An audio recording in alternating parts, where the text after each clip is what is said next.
تحریر اسدار چودھری۔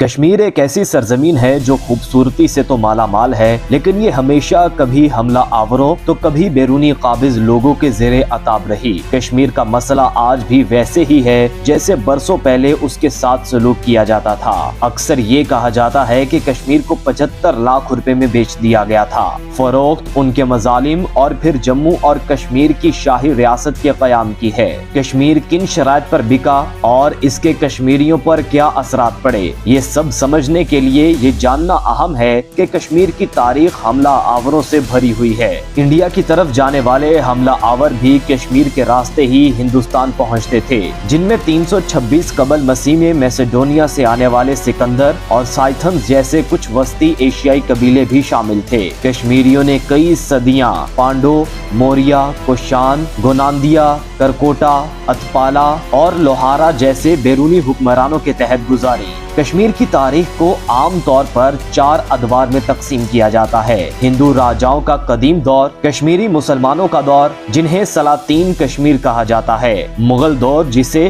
شاہان مغلیہ کہا جاتا ہے، اور پٹھانوں کا دور جسے شاہان دورانی کہا جاتا ہے۔ ان میں سے تمام غیر کشمیری ادوار میں جو بات مشترک تھی وہ کشمیریوں پر ہونے والے مظالم اور ان کا استحصال ہے، جو کہ تاریخ کی کئی کتابوں میں درج ہے۔ ان مظالم اور استحصال کے باوجود 8ویں سے 14ویں صدی تک کشمیر کسی نہ کسی حد تک خود مختار اور خوشحال تھا۔ 14ویں صدی میں اسلام کشمیر پہنچا اور آبادی کا ایک بڑا حصہ مسلمان ہو گیا۔ کشمیریوں پر سب سے ظالمانہ دور دورانی دور تھا۔ مغلیہ سلطنت نے 1586 سے 1751 تک کشمیر پر حکومت کی۔ 1752 سے 1754 کے دوران افغانستان کے احمد شاہ ابدالی نے مغلوں سے کشمیر کو حاصل کر کے کشمیر پر جابرانہ تسلط قائم کیا۔ کشمیر میں افغان دورانی دور 1819 تک چلا، جب پنجاب کے مہاراجہ رنجیت سنگھ کی قیادت میں سکھوں نے شوپیاں کی جنگ میں افغان گورنر جبار خان کو شکست دی۔ سن 1822 میں رنجیت سنگھ نے گلاب سنگھ کو، جن کا تعلق ہندو ڈوگرا برادری سے تھا، ان کی خدمات کے عوض جموں کا راجہ بنا دیا۔ گلاب سنگھ نے اس میں راجوری، پونچھ، بدروا اور کشتوار کا اضافہ کیا۔ سن 1839 میں رنجیت سنگھ کی وفات کے بعد گلاب سنگھ کا مقام مزید نمایاں ہو گیا۔ سن 1845 میں برطانیہ نے یہ کہہ کر سکھوں کے ساتھ جنگ چھیڑ دی کہ مہاراجہ وقت نے مہاراجہ رنجیت سنگھ کے ساتھ 1809 میں طے پانے والے معاہدے امرتسر کے خلاف ورزی کی ہے، جس کے ذریعے سکھ سلطنت کی مشرقی سرحدیں طے ہوئی تھیں۔ سکھ مہاراجہ جنگ ہار گئے اور 9 مارچ 1846 کے معاہدے لاہور کے تحت طے ہونے والا جرمانہ ادا نہیں کر سکے، جس کے بعد انہیں کشمیر سمیت دیگر زمینیں بھی ایسٹ انڈیا کمپنی کے نام کرنا پڑی۔ ان کی کامیابی یقینی بنانے میں کردار ادا کرنے کے لیے برطانوی ایسٹ انڈیا کمپنی نے جموں کے راجہ گلاب سنگھ کو مہاراجہ بنا دیا۔ 1846 کے معاہدہ امرتسر ٹریٹی آف امرتسر کے تحت تقریباً 75 لاکھ روپے میں لگ بھگ 1 لاکھ پاؤنڈ میں انہیں کشمیر بیچ دیا۔ اس وقت ایسٹ انڈیا کمپنی کے گورنر جنرل سر ہنری ہارڈنج نے 2 مارچ 1846 میں اپنی بہن کو لکھے ایک خط میں گلاب سنگھ کو ایشیا کا سب سے بڑا بدماش کہہ کر متعارف کروایا۔ گلاب سنگھ کو مہاراجہ بنانے کی وجہ انہوں نے چٹھی میں یوں بیان کی: بدقسمتی سے ان کی مدد کرنا لازمی ہے، کیونکہ انہوں نے ہمارے خلاف جنگ میں حصہ نہیں لیا اور ان کی سرحدیں ہماری سرحدوں سے ملتی ہیں۔ ہم بغیر کسی مشکل ان کی حفاظت کر سکتے ہیں اور سکھوں کی سلطنت میں سے انہیں ایک ٹکڑا دے کر سکھوں کے مقابلے میں ان کی طاقت کو تھوڑا بڑھا سکتے ہیں۔ ایک غدار کو نوازنے کے اس فیصلے پر چارلز نیپیئر اور لارڈ ایلمبرا نے تنقید کی۔ 1846 کے معاہدہ امرتسر پر، جسے عام زبان میں سیل ڈیڈ بھی کہا جاتا ہے، 16 مارچ 1846 کو دستخط کیے گئے۔ جموں کے مہاراجہ گلاب سنگھ اور برطانیہ کی طرف سے 2 ارکان فریڈرک کیوری اور brevet major Henry Montgomery Lawrence اور اس پر ہارڈنج کی مہر لگائی گئی۔ اس معاہدے کا اطلاق دریائے سندھ کے مشرق اور دریائے راوی کے مغرب کے پہاڑی خطے اور اس کے ماتحت علاقے بشمول چمب پر تھا۔